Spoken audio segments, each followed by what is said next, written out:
Now next result is, let XD be a metric space if a subset A part of X is totally bounded, then it is a separable.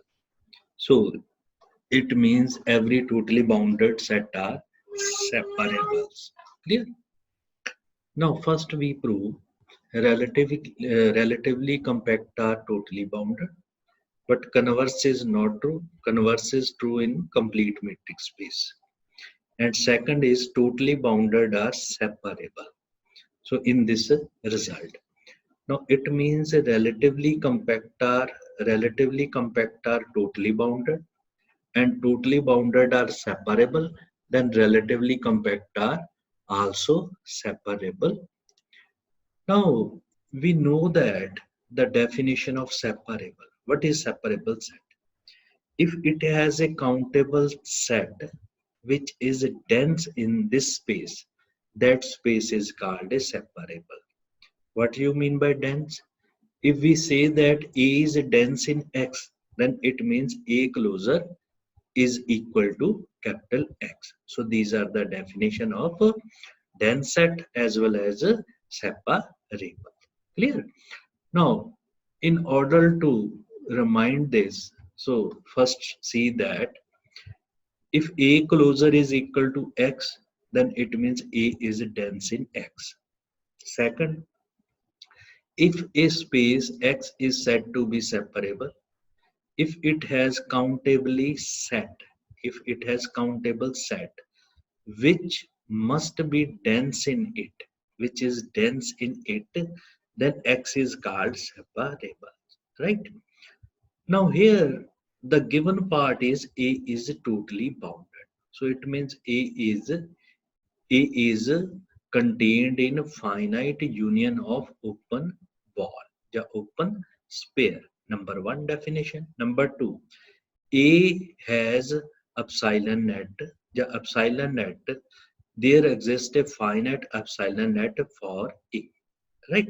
So this is a second definition. Both are the same.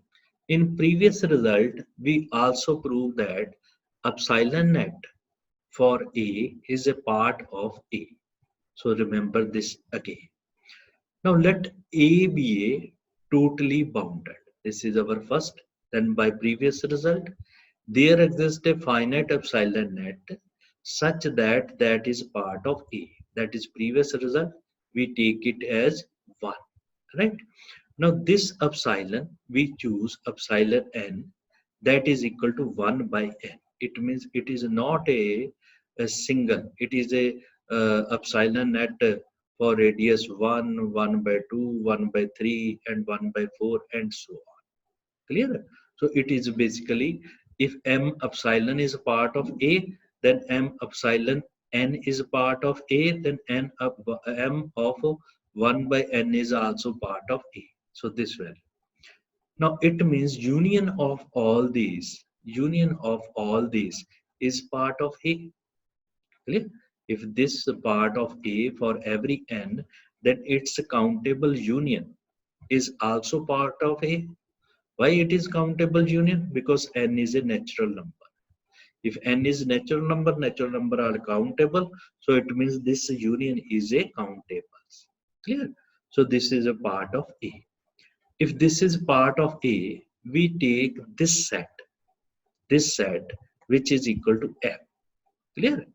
We know that this M epsilon n, which is a finite set, this is a finite and this is a countable union.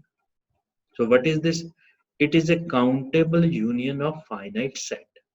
We know that in basic topology, countable union of finite set is again countable. So what we get? We get M is countable in A. So we get M is countable in A. Now our purpose is to prove this is dense in A. If we prove this is dense in A, then it means its closure is equal to A. To prove this, A is separable.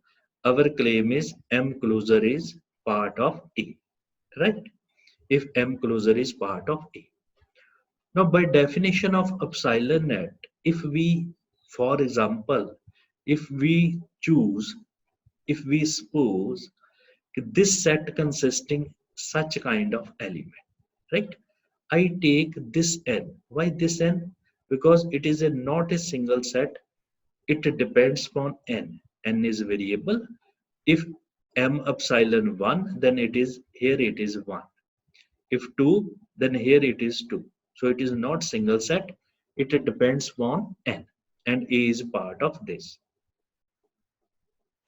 Now for every y belongs to A, if we take for every y belongs to A, then by definition of epsilon net, because this by using this result, there exists this y belongs to any one of the ball. Clear? If it belongs to any one of the wall, it means a difference between member of this difference between member the difference between y and any one of these member is less than a 1 by n. Clear? What is this? These are the element of this m epsilon n. So it means for this, if we take y belongs to A, that y belongs to any one of the ball. If y belongs to any one of the ball, then difference between that element is less than 1 by n. So what we get? We get there exists x belongs to m 1 by n such that it satisfies this condition. Now choose n in such a way that this is a less than epsilon. Clear? Now it means this satisfy all condition. If 1 by n is less than epsilon, then it means y belongs to A, there exists x belongs to m such that distance between yx less than epsilon, then this y belongs to m closure. Clear? So M closure, if every vector of A belongs to M closure, then A is subset of M closure. Also M closure is part of A. So both are equal. Then it means M closure is equal to A. It means M is dense in A. Then it means A is separable. So every totally bounded set are separable. Clear? Now, it means we already discussed that relatively compact are totally bounded and totally bounded are separable. So it may be asked that all the relatively compact set are separable. So there is nothing new theorem, so that we already done in this. Now after that, let n and n dash be a normed linear space. Clear? And T n to n dash is a compact operator. This is a compact operator. Then show that range of T is separable. Clear? Again, it is very important result. Now, this is a compact operator. If this is a compact operator, then by definition, if M is a bounded set, then its image, which is Dm, which should be relatively compact. That is by definition of compact linear operator. Right? What is the range of T? Which is a T of n. Range of T is T of m. Our purpose is to prove range of T is separable. Our purpose is to prove range of T is separable. If range of T is separable, so range of T consisting Tx, x belongs to n, our purpose is range of T is separable. Clear? So we consider a ball with center 0 and radius n. This is treated as Bn. Bn is x belongs to n, norm of x less than n. It means less than mean open ball, right? So we consider open ball in n. So it is not single ball, it depends upon n. Now, clearly, this is a bounded set because norm of every vector is less than n. So clearly, it is a bounded set in n. It implies if it is bounded set, T is a compact operator, and we know that if Bn is a bounded set in n, then its image under T is relatively compact. That is by definition of relatively compact. So nothing new. So it is a just definition. So it is a just definition. If this is a bounded set, then its image is relatively compact.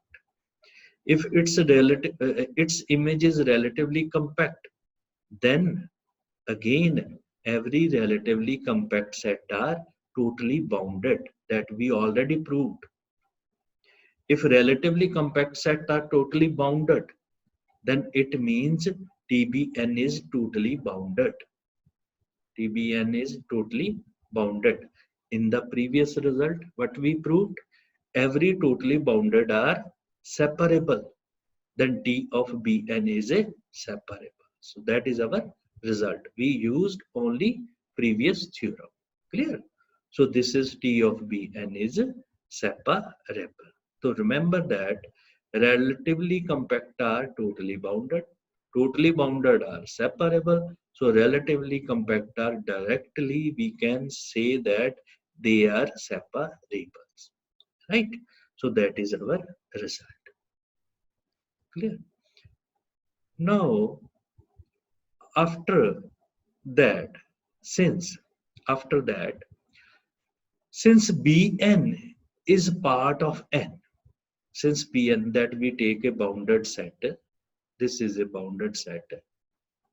This is a bounded set. Now, our purpose is to prove Rt is separable. Here we prove Tbn is a separable. Here we did not prove the range of T is separable. We prove only one set which is a separable. Clear? Now since Bn is a part of n, we know that this is part of n, and we know that every element belongs to n has finite norm. So its norm is always less than infinity.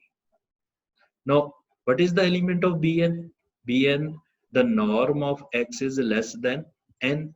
When n is very large, the norm of x is less than infinity.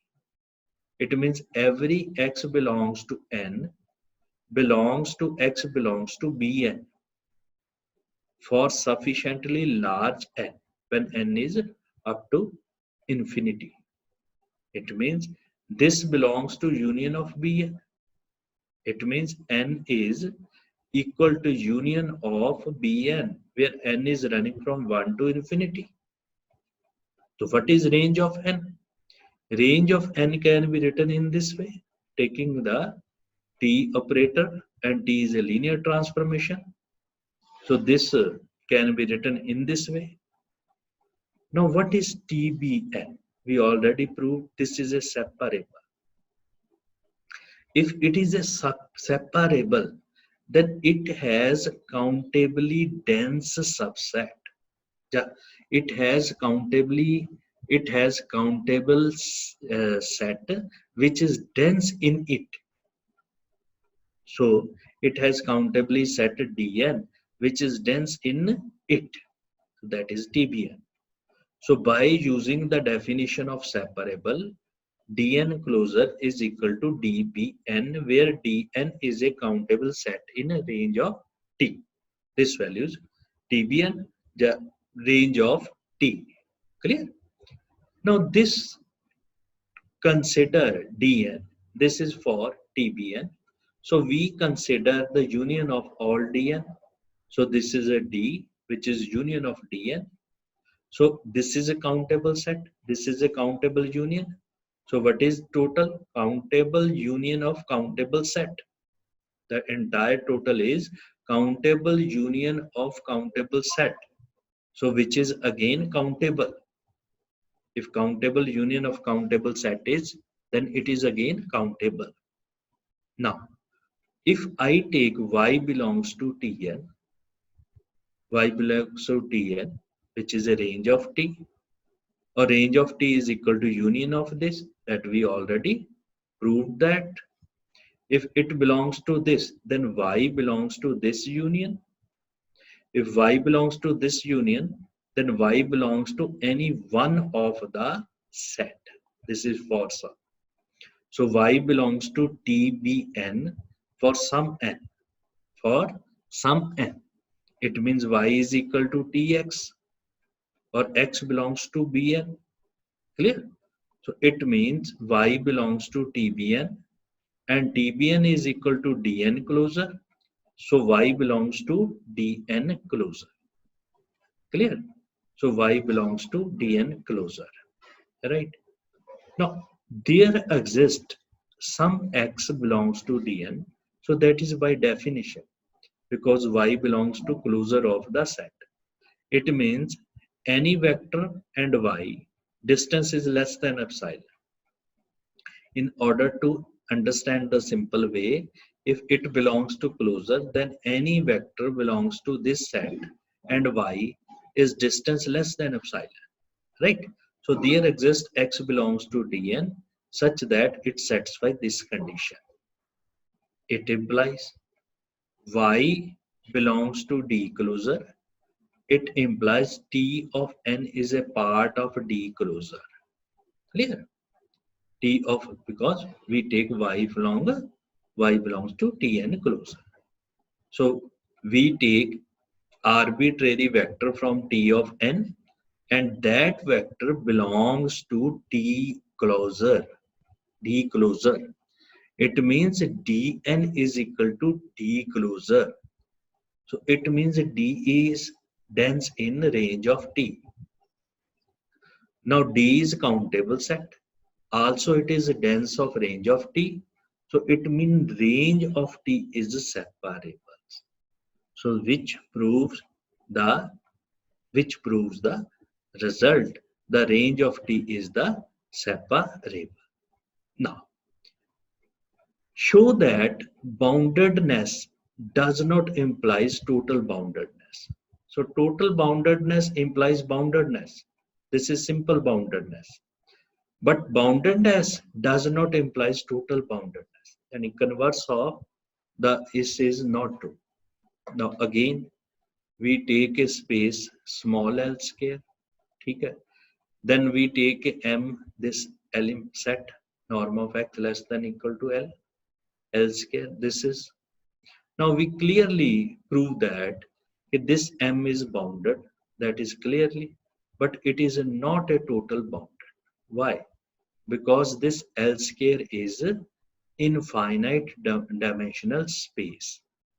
This L square is infinite dimensional space and it is complete. So this is not a totally bounded set. So these are the simple result. Just remember this example, and which is the counter example that boundedness does not imply total boundedness. After that, after this, there is next, again a very important result. If norm space N has property closed unit ball M is compact, then dimension of N is less than infinity, right? So this is a dimension of N is less than infinity. Again, important result. Now it implies from this, if M is bounded, but it is not totally bounded from this, since this from this, M norm space